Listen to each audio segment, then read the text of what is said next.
میں جو ڈاکٹر صاحب نے جو بات کی منصب نبی انفقتلو کی، بنیادی طور پر یہ سمجھتا ہوں کہ ہمارے ملک میں اس کو بھی بطور تہمت کے استعمال کیا گیا ہے. ایسا نہیں ہے کہ ہمارے ملک میں اس کو استعمال نہیں کیا گیا. بنیادی اس کی وجہ یہ ہے کہ جہالت ہمارے ملک میں عام ہے. آپ انٹیریئر سندھ کے اندر چلے جائیے، آپ کو حیرانگی ہوگی کہ بعض مزارات کے اوپر لوگ جا کے عمرے کا نام لے کر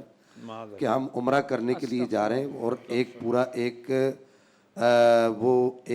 پورا ایک حلقہ ہے. حضرت میں آپ سے ایک یہ معذرت کے ساتھ آپ کی بات کاٹ رہا ہوں. میں نے اپنی آنکھوں سے دیکھا ہے پک اپ کے اوپر خانہ کعبہ کا وہ کٹ بورڈ لگایا ہوا، لوگ اس پہ حج کروا رہے ہیں. اچھا، یہ تو مجھے نہیں معلوم تھا یہ بات آپ کر رہے ہیں. میں یہ انٹیریئر سندھ کی بات کر رہا ہوں کہ یہاں سے لوگ 25-30 ہزار روپے لے کر جو ہے وہ لے کے جاتے ہیں لوگوں کو، وہاں لے جا کر ان کو پتہ نہیں کس مزار پہ لے کے جاتے ہیں. تو چونکہ ہم اہل سنت سے ہمارا تعلق ہے، ہم وہ لوگ ہیں کہ جن کو یہ کہا جاتا ہے کہ یہ مزارات پر جاتے ہیں. تو پہلی بات میں یہ عرض کر دوں کہ ہمارا اس طرح کی حرکات و سکنات سے کوئی بھی تعلق نہیں ہے. شرک کے بارے میں ہمارا وہی اوپینین ہے جو قرآن پاک نے بیان کیا ہے کہ ان اللہ لا یغفر ان یشرک بہ ویغفر ما دون ذلک لمن یشاء. اللہ باقی ہر چیز کو معاف فرما دے گا لیکن شرک کو معاف نہیں فرمائے گا. بالکل. ان الشرک لظلم عظیم، اس کو بھی ہم مانتے ہیں کہ سب سے بڑا ظلم یہی ہے. لیکن میں یہ سوال کرنا چاہتا ہوں اس وقت جو آپ کے ایک پلیٹ فارم سے، چونکہ ایک کھلی بات ہو رہی ہے، جو ڈاکٹر صاحب نے جو بات کی منصب نبیًا فقتلوہ کی، کہ ریاست کب حرکت میں آئے گی، ریاست کب ان لوگوں کو جو منکرین ختم نبوت ہیں اور وہ ہیلے بہانے کر کے، چونکہ ڈاکٹر صاحب کی یہ فیلڈ ہے رکن اسلامی نظریاتی کونسل کے، وہ ان سب باتوں کو جانتے ہیں کہ کس دن اس ملک کی جو بنیاد جو رکھی گئی تھی کہ پاکستان کا مطلب کیا، لا الہ الا اللہ، کون ہمارا رہنما یا دستور ریاست کون ہوگا، محمد الرسول اللہ. اس ملک میں نبی پاک علیہ الصلوۃ والسلام کی ذات گرامی پر کب ہمارے حکمران جاگے گئے، یا کب ہمارے جو اقتدار کے ارباب اقتدار ہیں یا ہمارے افسران ہیں جو ہمارے ججز ہیں، ان کی آنکھیں کب کھلیں گی کہ ہم ہر چیز پر سودا کر سکتے ہیں. آپ کو یاد ہوگا کہ ایک دور میں ہمیں یہ تانا دیا گیا تھا اور ہمیں یہ دھمکی دی گئی تھی، میں آپ کی بات سنوں گا، ہمیں یہ دھمکی دی گئی تھی کہ ہم تمہیں پتھر کے دور میں لے جائیں گے. تو اس وقت مسلمانوں کا بچہ بھی یہ جو ہے زبان زد عام تھی، اس کی زبان پر یہ بات تھی کہ اس نے یہ کہا کہ ہم پتھر کے دور میں جانے کے لیے تیار ہیں، ہم پیٹ پر پتھر باندھنے کے لیے بھی تیار ہیں، لیکن ہم اقوام عالم کو یا پاکستان میں رہنے والوں کو اس بات کی اجازت نہیں دے سکتے کہ ہمارے نبی صلی اللہ تعالیٰ علیہ وسلم کی ذات پر کوئی اس طرح کی بات کی جائے. تو جب ریاست اپنا حق ادا نہیں کرتی، جیسے ڈاکٹر صاحب نے کہا، آپ تو ون لائنر بات کہہ کر نکل گئے، لیکن جب ریاست اپنا، میں نے تو باقاعدہ یہ کہا ہے کہ ہمارے ہاں ابھی تک عدالتوں نے بلاسفیمی کے کیسز میں کسی ایک شخص کو بھی عملاً سزا نہیں دی. آپ کی تردید نہیں کر رہا، لیکن آپ کسی اور طرف چلے گئے تھے. میں یہ کہنا چاہ رہا ہوں ڈاکٹر صاحب کہ جب تک ہماری عدالتیں، جب تک ہمارے ارباب اقتدار، جب تک ہماری اسمبلیاں وہ اس بات کو نہیں سمجھیں گی کہ مسلمانوں کا نبی پاک صلی اللہ تعالیٰ علیہ وسلم کے ساتھ جو رشتہ ہے وہ یہ رشتہ ہے کہ لوح بھی تو، قلم بھی تو، تیرا وجود الکتاب، کہ وہ نبی پاک علیہ الصلوۃ والسلام کے ساتھ قرآن سے زیادہ بڑھ کر محبت کرتے ہیں.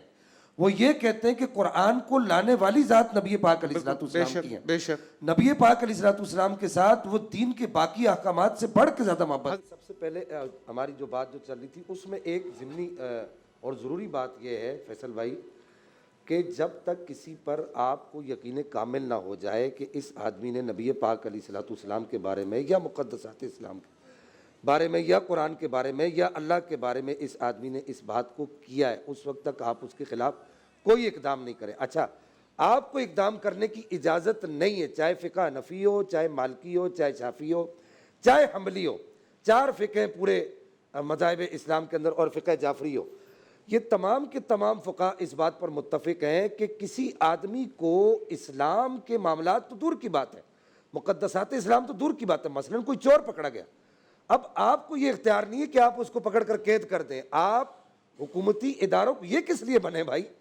یہ اس لیے تو بنے کہ آپ ان تک اس کو پہنچائیں کہ پھر اس کا اچھے طریقے سے بندوبست وہ کریں گے. اصل میں لوگوں کو یقین نہیں ہے گیلانی صاحب. اصل دیکھیے بات یہ کہ میں نے شروع میں ایک بات کہی کہ میں نے کہا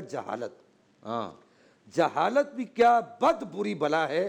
باوجود معجون و مرکب کے لا دوائے. اس کو جتنی آپ دوائیاں کھلا دو، اس کو آپ جتنے معجون مرکب کھلا دو، اس نے یہی کہنا کہ میرا کاغ کالا نہیں، میرا کاغ چٹا ہے۔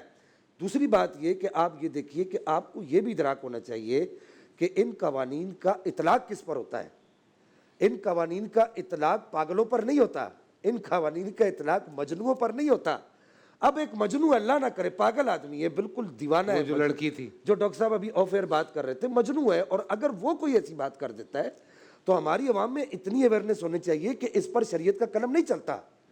شریعت مطہرہ اس پر سے اٹھ گئی ہے۔ اللہ جل مجدہ الکریم کے بارے میں بھی اگر وہ ایسی بات کر دیتا ہے کہ ہے وہ مجنو، یہ ڈکلیئر ہو کہ یعنی پاگل آدمی ہے، تو اس کے اوپر شریعت کا قلم نہیں چلتا۔ ابھی نیو کراچی کے اندر جو واقعہ ہوا، میں بھی اس کی بھرپور مذمت کرتا ہوں، ڈاکٹر صاحب نے بھی کی، دیگر علماء بھی کرتے ہیں، پورے پاکستان کے پڑھے لکھے لوگ کرتے ہیں۔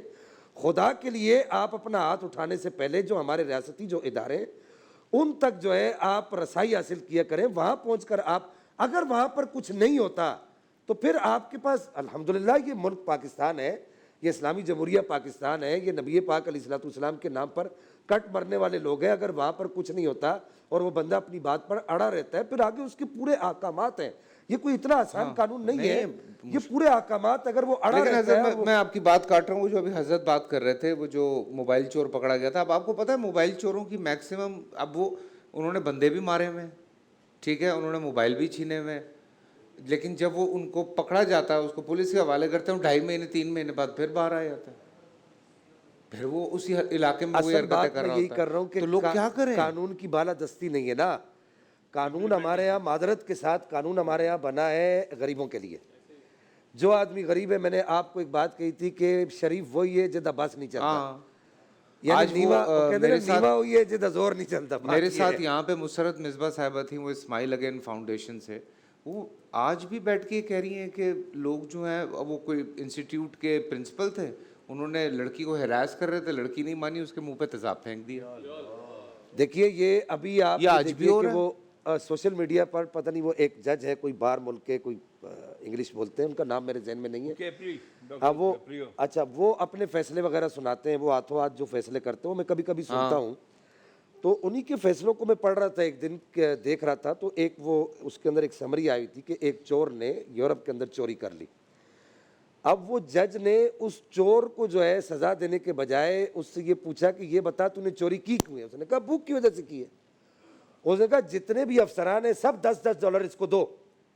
یہ اپنا، ہاں سب $10 یا $20 جتنا اس نے رکھا سب اس کو دو، اگر ہم لوگ اس کی مدد نہیں کریں گے تو اسی طرح چوریاں کرتا رہے گا۔ میں اپنے آپ نے اپنی عوام کو چوریوں پر مجبور کیوں کیا؟ آج آپ یہ سوچیں نا کہ آج آپ ایک اعلان پھر کر رہے ہیں کہ ہم پیٹرول 500 روپے تک لے کر جائیں گے، آج 282 روپے بک رہا ہے، تو آپ کی عوام چلتے لوگوں کو جو ہے صرف ایک موبائل کی خاطر اس کے دماغ میں رکھ کے گولی مار رہی ہے۔ یہ سارے جو کام ہو رہے ہیں ان کا قصوروار کون ہے؟ آپ اپنی عیاشیوں کے لیے معذرت کے ساتھ اور اپنے بینک بیلنس بھرنے کے لیے اور بیرون ملک اپنے جزیرے لینے کے لیے آپ یہاں پر مسلمانوں کو اور پاکستانیوں کو جو ہے لوٹتے ہیں، ان پر جو ہے وہ IMF کے ٹیکسوں کے بم گراتے ہیں، تو یہ سارے کام ہو کیوں رہے ہیں؟ اگر یہ غربت ختم ہو جائے اور اگر یہ لوٹا ماری ختم ہو جائے تو پھر آپ دیکھیے کہ پاکستان کا وہی حال ہوگا جو آج سے ہمارے بچپن کے اندر تھا۔ لوگوں کا تو کاروبار بھی ہو گیا نا، یہ عبادت ہو گئی ہے۔ آپ کی اتنی عمر نہیں ہوگی فیصل بھائی، مجھے اپنا بچپن یاد ہے، اس کراچی کے اندر جو ہے، اس کراچی میں ڈاکٹر صاحب مجھے وہ وقت یاد ہے، وہ عرصہ یاد ہے کہ اس کراچی میں لوگ رات کو چوکوں پتھاڑوں پر روڈوں پر سو جایا کرتے تھے۔ ہم نے اپنی آنکھوں سے وہ وقت دیکھا ہے، لوگ کوئی کسی کے جیب میں ہاتھ نہیں مارتا، کیوں کہ غربت نہیں تھی اس وقت۔ مشہور یہ تھا کہ جو ہے وہ کراچی غریب کی ماں ہے، اب کراچی غریب کی ماں ہے، غریب کی ماں والا شہر ہے۔ اور پھر اب یہ دیکھیے کہ اب ہمارا یہاں پر الٹا حساب ہو گیا کہ میڈیا ہماری ماں ہے اور پیسہ ہمارا باپ ہے۔ جب یہ ہمارا ذہن بن جائے گا تو پھر اس طرح کے نتائج ضرور ثابت ہوں گے۔